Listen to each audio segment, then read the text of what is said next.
Welcome to Some Awesome Games, good looking people. My name is Rob. Now Marvel's Avengers beta is coming up and I have played about 20 hours or more of it and I loved it. I'll be honest, I loved it. From the very first mission we do the whole A-Day bridge sequence and then we have a couple of extra missions where we're trying to put Jarvis back together playing as Miss Marvel and Hulk. I thought it was fantastic. I was hooked on it. I couldn't stop playing it. And then when we open up the war table and able to play all the drop zones and stuff, I couldn't stop. I played as all the 4 characters that were available.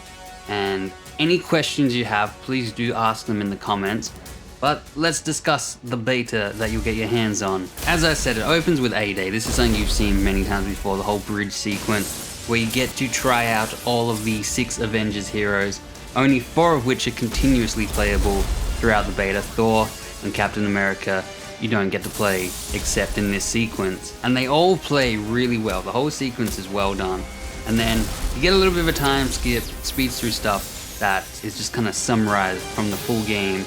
And then we get to follow Miss Marvel and the Hulk trying to put Jarvis back together and repower up the Chimera, which will act as like a hub in the full game. In this game, all we really have access to is the table and the war room. You can explore it a little bit, there's just nothing in it. And these missions were actually quite exciting. The story, I kind of want to see a lot more of it. We get a good boss fight with Abomination, and Hulk, he plays well, all the characters play quite well. I found overall Hulk was probably the most difficult to play as. In the missions he was great, but in the more open areas, getting him to end up in specific areas when you're trying to get up to heights and stuff, he was quite tricky to pull that off with his jumps. Not to mention in combat, he's the one that has to really stay on the move because he will just get hit by everything. I found him the most difficult to keep alive, even with all his stats maxed for what was available in the beta. Everyone else compared to him was much easier to 5-star and max out every stage and just survive in combat without too much difficulty, where Hulk was a bit of a struggle. But if you're trying to hone your skills, you can jump in the harm room. They've got 3 challenges in there that you can participate in, and you can adjust the difficulty. There's 4 levels of difficulty that you can fluctuate between and try your best luck there. But with the levels being capped at 15 and your power at 45 and only earning 1 page worth of skills, you're limited for what you can obtain in this beta. So you might stuff up a few skills and be like, oh, I wish I got that, I wish I got this. And in that, if that's the case, you have to delete your save and try again, which is not ideal. But this is, like I said, a beta, so you've got a limited amount of points that you can actually spend in that skill tree, which is a bit of a bummer. But I recommend getting a little bit of everything for all the heroes. So like if you're playing Iron Man, make sure that you get each of his different weapons that he has. He's got the laser, he starts with the repulsor, and you can unlock the rockets, because you don't want to miss out on those because they're quite good at changing up how he plays.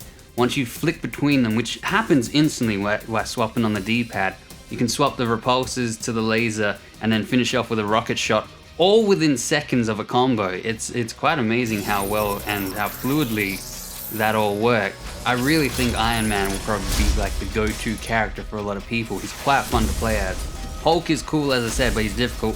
Miss Marvel is more of a supportive character, but she has great range with her stretchy arms, her inhuman abilities there, and she can heal up herself and her allies around her, which makes her a great support character. And then Black Widow is just really fun and fast and like nimble. You can take down a lot of enemies and dodge, and you're constantly flipping and countering and using your grappling to get around the place and engaging enemies much quicker. So she played really nicely. All 4 of them really did. The missions, however, that we have access to, the drop zones, some are super short, like minutes, like mere minutes. You'll jump in them and be like, oh, that was a bit of a waste of time, it feels like. Where others can go up to like 10 minutes, and then others beyond that can go up to 30 minutes in this. And there's more open areas I found quite enjoyable. Just exploring around them, looking for new upgrades and things like that can be quite enjoyable. There's not really too many secrets in them, which I was kind of bummed about. And you're kind of just going around fighting enemies to earn resources so you can make your character stronger and better. And it can feel a little bit grindy, especially if you're replaying these missions a few times. but I found that the end of the missions could bring a good amount of variety in what you could do, whether it's hacking computers, trying to control a zone, or just defeating enemies, of which there feels like there's good variety. I was impressed by the variety. Of course, you've got like the different effect-based enemies that are like, here's a little drone, and it's a frost drone, and this one's an acid drone, and this one's a fire drone. There's all that kind of thing to rinse and repeat enemies. But I was impressed with how much variety there was in this beta of the enemies available.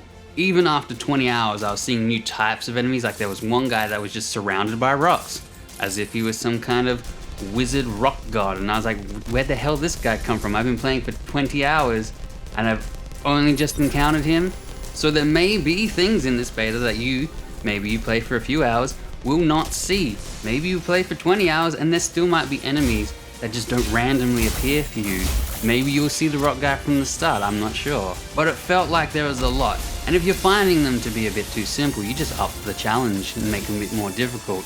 And if this is just like a sample of the game is gonna have a lot of content. Like the story stuff seems like I would be filled enough with. But if there's all these continuous challenges, drop zones, war zones that I can play with like friends, and if I'm trying to max out all of my heroes to get all their levels maxed out and their powers, which is based on the gear that they've got, depending on the gear stats will depend on your character's power rank, which will decide the difficulty and strength of the enemies that appear. But honestly, like I said, I really enjoyed this. I thought it would get a bit too repetitive for me and I would be burnt out over the weekend of just constantly playing it. But I was always finding new exciting things to do with the heroes. It was more like the heroes were what gave the variety and content to the game and all their abilities unlocking rather than the actual missions. Because we're playing the same ones again and again and again in this beta, it was kind of like, yeah, I know what to do, but it's now about how I can do it. And now I've got a new skill on him or her, she can do this, and it's just like, okay, everything's kind of changed, the flow of combat has changed, which makes the fights a little bit more engaging or exciting, or teaming up with other players. So like I said, if you have any questions about this beta, do leave them in the comments and I'll try and answer them. But I am very excited for when the full game does come out in September. I think it'll be a lot of fun to play with your friends and fly around as the Avengers.